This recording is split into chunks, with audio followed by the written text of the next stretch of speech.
Hi, how are ya? My name's Beta, and today we'll be talking about SCP-1471, or rather the creature associated with it, the one that we all know and love, known as Malo, and how it went from an internet horror icon with a very scary backstory to an internet horror icon. Yeah. I don't really know how that happened either, but we're gonna figure it out today. I can only imagine what the owner behind the costume of the character is thinking right now, because it's not exactly their character. SCP-1471-A, or Malo, is not the character that they own. But it's pretty much the reference for what everyone has used to associate SCP-1471 with. And even as a furry myself, I don't fully get it. I'm also trying to vouch for furries on this one, hoping that it isn't just furries responsible for all this happening. But even I don't feel confident going into this whole argument. I mean, just see what Wendigoon has to think about it. He had his first ever pyro moment on stream with regards to Malo. I don't know what's gonna come up on stream, but we'll see. See, that's his first mistake. He looked up Malo on Google, and I feel like that goes for pretty much any fictional media character, that you just tread carefully when you're looking up characters like that. Yeah, I knew there'd be weird art. I knew there'd be weird art of it. Okay, I need to pull this up off stream. That was a mistake, my bad. And then his second mistake was going to the images tab directly after, while showing it on stream. And the sad part is, he had safe search on. So, awesome. So it's supposed to look like this. It's like, oh, creepy. And the whole idea is that, I don't know why I did that. I should have known what was gonna happen. And also, Wendigoon, if you're watching this, sorry, not sorry. It was a pretty funny moment, though. Kudos to you for owning up to it. Yes. But honestly, SCP-1471, for me, has been probably one of the most terrifying SCPs out there. This one just has natural horror and paranoia tied to it. Like, the whole concept and idea of this SCP, I feel like is very well done. It was terrifying to me years ago when I first read it, and to be honest, I still think it's creepy now. But then again, I did think that horror movies like Dead Silence and One Missed Call were good horror movies, so take that as you will. But how did that turn into whatever Wendigoon experienced on stream that day? And that's what I want to get to the bottom of today. Probably could have used some better phrasing there, but I haven't recorded a video in well over a month at this point. Wish me luck. So to start things off, I want to give a brief summary as to what SCP-1471 is, along with the creature associated with it, and also a bit of backstory behind the image posted alongside the SCP entry. It's got some lore to it, and if you haven't seen the YouTube short I did on it, you'll be quite intrigued. So to put it simply, SCP-1471 is a phone app called Malo version 1.0.0. It's available on all mobile phone app stores across the SCP universe, so this is completely fictional. It's not a real application. I'm not trying to sell you anything.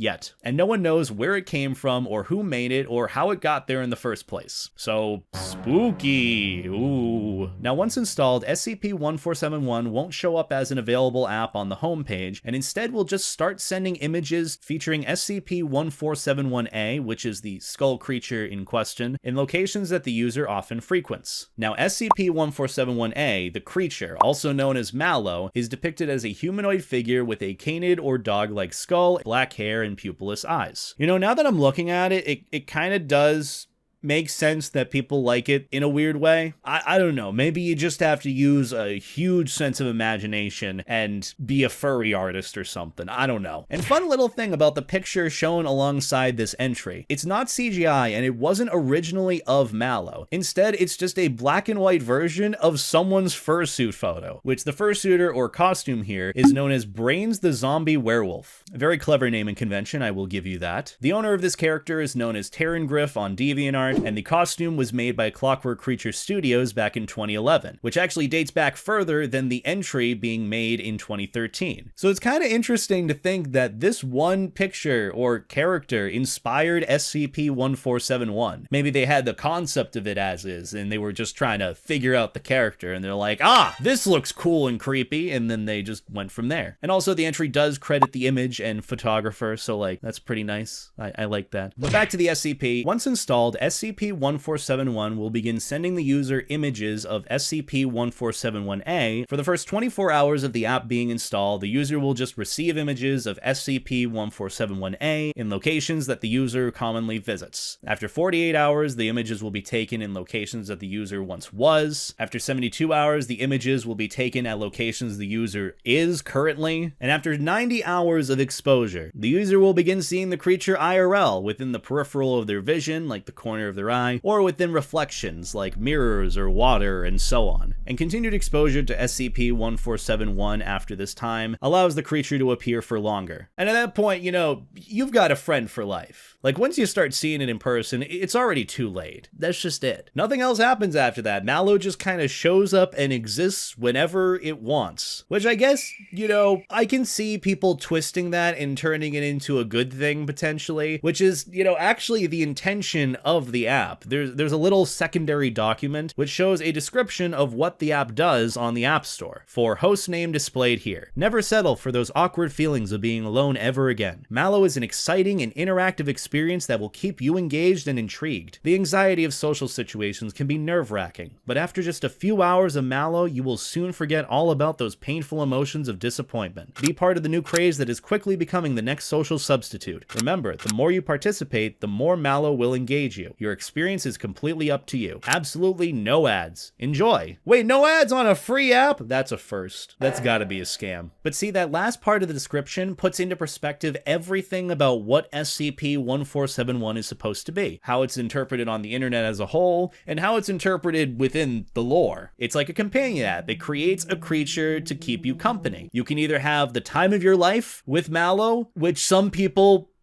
definitely have, or you could be completely terrified of it, which is also valid. And even outside of these intentions, I love this SCP because there's just enough information given for us to come to our own conclusions as to what the experience would be like, besides like the app description and the physical features attributed to the creature. And there have been many stories expanding on both ends of it that was actually co-authored by the creator of the original entry. There was one user of SCP-1471 that actually managed to teach Malo sign language to be able to communicate with it. So like there's a part where they're in the bathroom and he's like, oh, what do you want? And then Malo does something and then he's like, you're being a nuisance. Let me do my thing. We can talk later. Imagine like a sitcom or something where you just have this thing following you. No one else can see it but you have to interact with it. So you can imagine how weird and uncomfortable it must be in those situations to be seeing or hearing stuff. You just have to ignore it, especially when you're around other people. And it's like this annoying nuisance, like friendly companion, but you secretly love and care about it. Like, is that just me? I don't know. I just find that to be funny. On the other hand, you had another story of someone who only experienced Malo through seeing it in like the corner of their vision where they'd see like a shadow or outline, and whenever they look at it, it disappears. To be fair though, if I experienced that on a daily basis, that would piss me the fuck off. I'd be paranoid because you never really see it. Back when I read this for the first time, I was terrified of it. And if I were in this situation, I'd be terrified. Right now, if I was, I don't know, maybe it'd be some sort of comedic relief moment for me where I'd just be like, oh, so this is where my life has led. Not only do I have to pay taxes and bills, but I got to deal with this too? Cool, wonderful. But the horror in this case for SCP-1471 is the paranoia and fear of feeling like you're being followed or watched. So I see these mini stories as like expanding on the universe of SCP-1471 and seeing where the experiences can be taken. Malo is just naturally creepy. It's unsettling to look at, and that's where we get into the unfortunately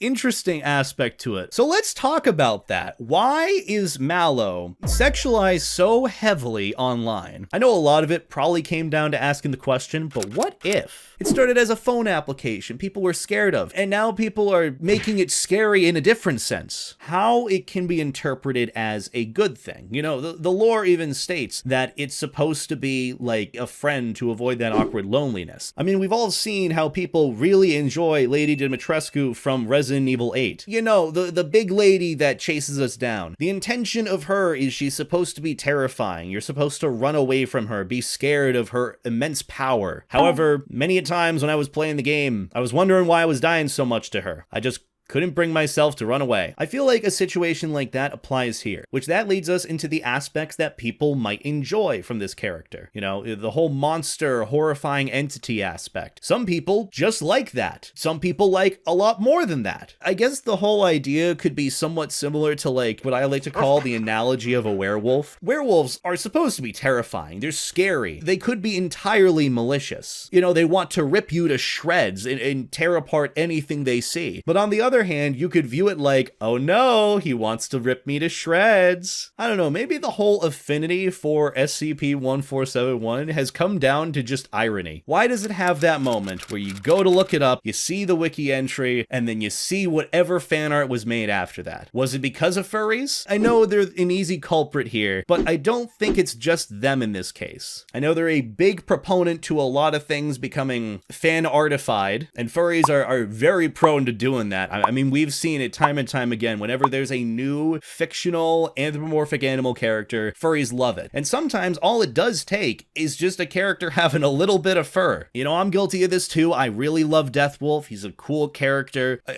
I like them, but I don't want to limit it to just furries in this case, because there are a lot of other communities out there that would enjoy Malo to that extent. Example being the SCP community itself. I don't know what that community is like, but there are very well some people that might enjoy characters like that. Same thing with monster fans or horror fans, if you enjoy it to that extent. Not to mention even the female proportions associated with Malo. A lot of times when I've seen it referenced online, they refer to it as a she, and so they attribute these female proportions and characteristics to it. Now, there's also the idea, on top of the idea of SCP-1471 being portrayed this way, of being sexy or attractive or whatnot, that became memed upon. I remember seeing somewhere, I don't know where the story is, and I don't want to know, but there was some meme a while back about this one character in the SCP universe called Dr. Bright. He's like some researcher at the Foundation, yada yada, who apparently, him and Malo,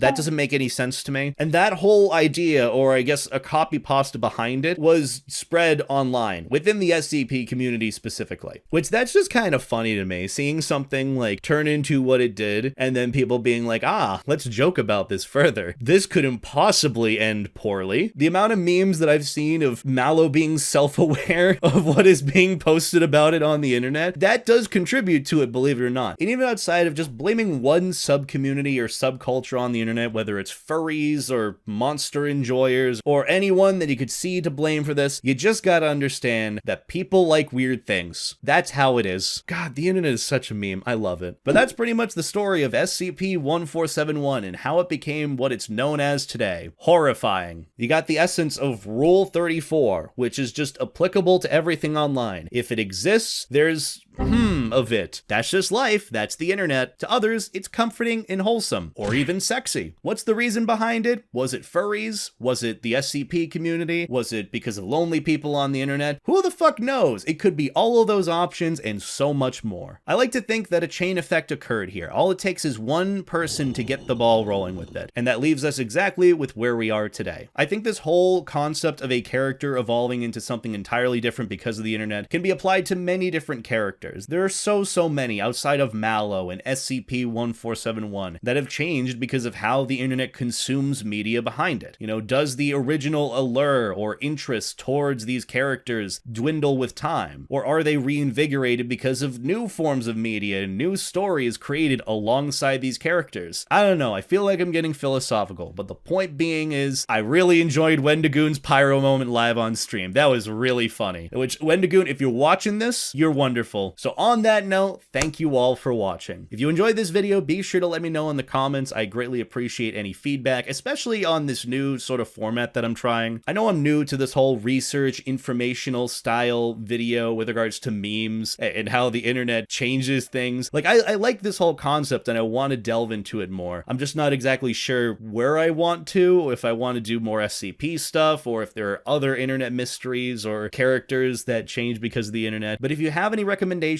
or feedback on this, please do let me know. I want to get better at this, and I don't want to take like 4 4+ hours to record one of these videos, especially knowing it's probably going to end up being like 12 minutes or less. Probably not at this point. It's still probably going. I still appreciate you watching. Thank you. And also, let me know your thoughts on what happened with SCP-1471. What are your thoughts and feelings on SCP-1471 as a whole, with where it is today, on the things I mentioned or things that I didn't think of to mention in this video? Because secretly, when you tell me about your ideas on things that I might not have mentioned, that's also feedback for me to take into account to make future videos better. Just saying, I appreciate it a lot. But yeah, I don't really have much else to say besides thank you for the support. Check out my Patreon if you want to support me further. It helps support these projects and helps me hire editors so I can focus more on like the research and writing for this and recording. So yeah, if you could do that, check out my stuff down below. I'd greatly appreciate it. But that's about gonna do it for me. Have a wonderful night, and as always, stay life jacket, guys. Take care.